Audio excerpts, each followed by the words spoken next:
What if I told you the most terrified I've ever been led to the best year of my life? 5 years ago, I couldn't leave my grandmother's house with crippling anxiety, couldn't function, could barely get through the day without feeling like the walls were closing in. This year, I moved halfway across the world to Dubai with no safety net, no backup plan, not knowing a single person here. That one decision 4x'd my business, got me into the best shape of my life, and taught me 5 lessons that I'll carry forever. And I'm going to break down each one of them. And if you actually apply these lessons, I promise you, 2026 will be the year that everything changes for you. So lesson one is to force growth through discomfort. Every single time I've put myself in an uncomfortable position, every time I've done something that I genuinely didn't want to do at the time that I knew would be good for me in the long term, I've leveled up massively. And not just a little bit, like massive.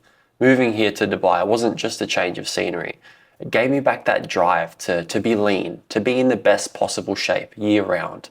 And being constantly surrounded by high achievers here, it's the most motivating thing in the world. It's impossible to settle.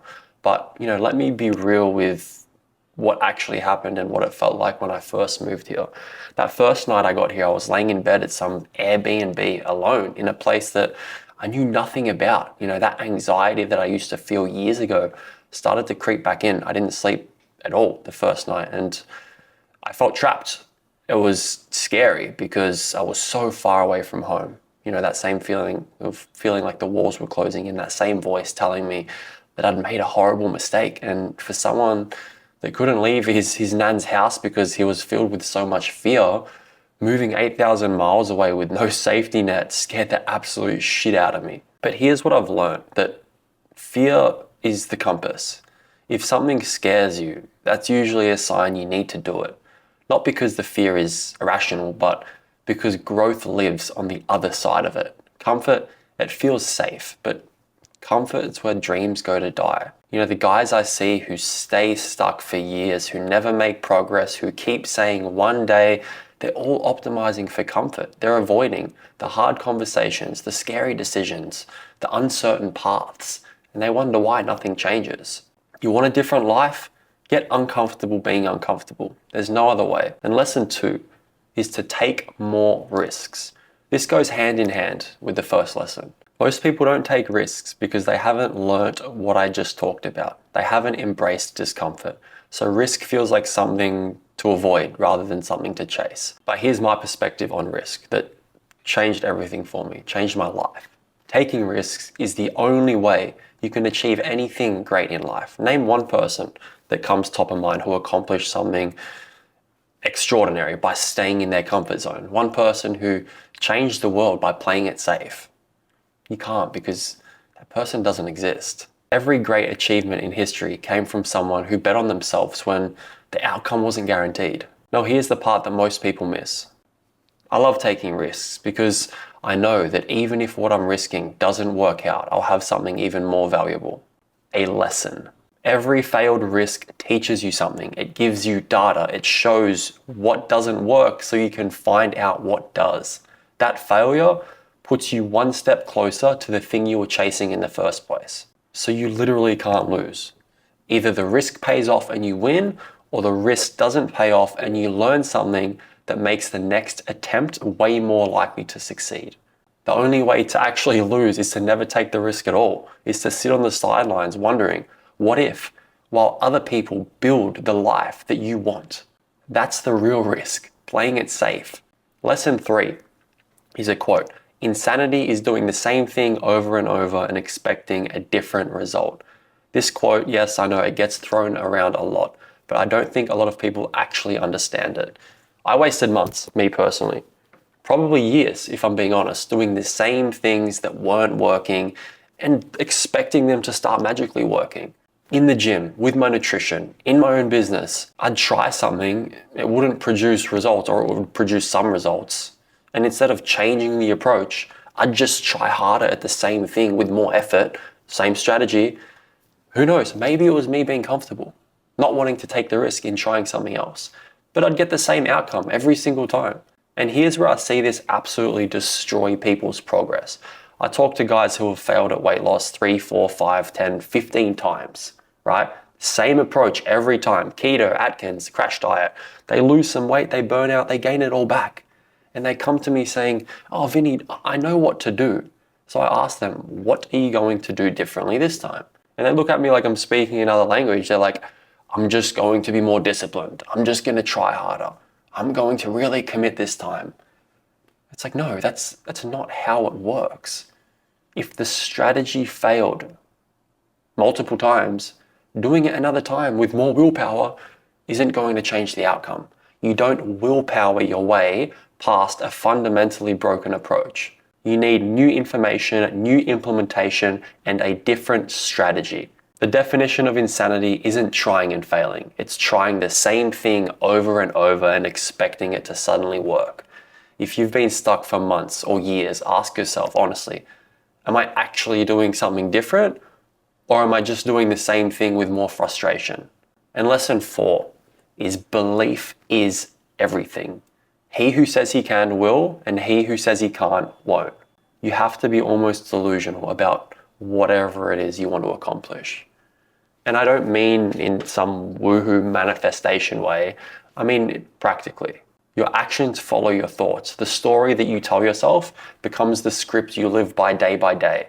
If you tell yourself, I'll never have abs because you're too old, you'll start operating with those actions. You won't push as hard. You won't be as consistent. You'll give yourself permission to half-ass it because deep down, you've already decided that it's not possible. And this is subconscious too.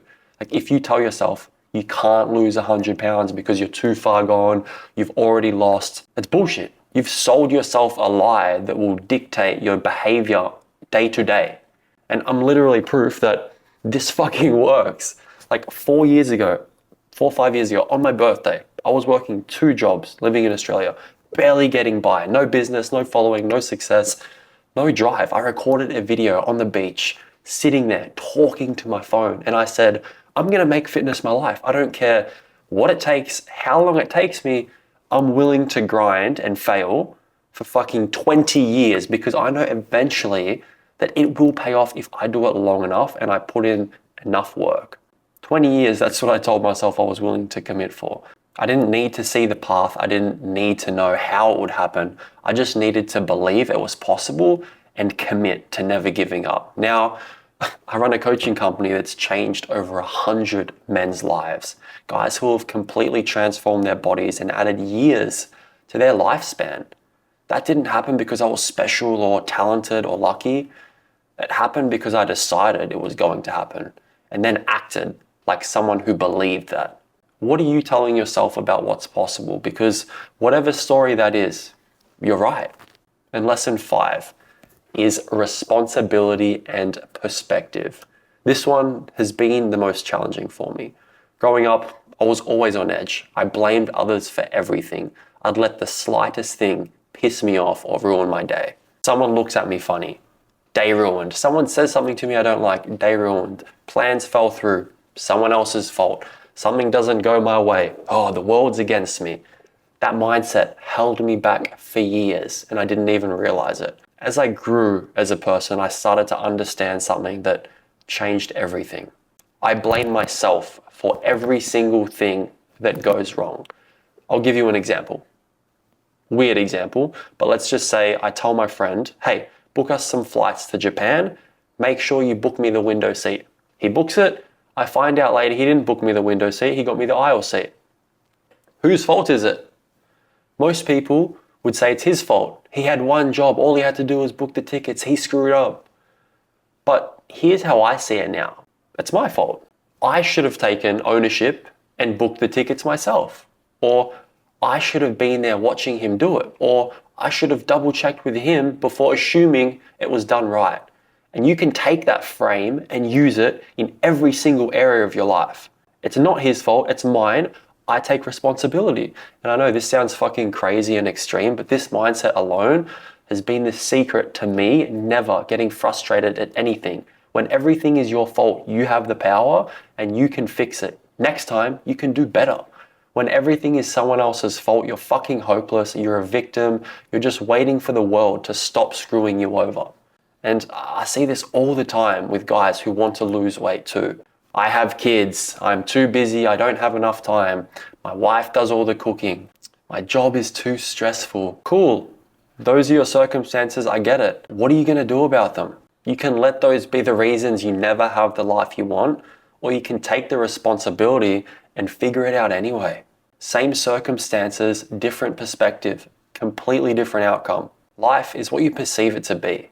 You can see obstacles everywhere, or you can see opportunities. You can see reasons why you can't, or you can see challenges to overcome. The external situation, it's the same either way. What changes is whether you're a victim of your life or the author of it.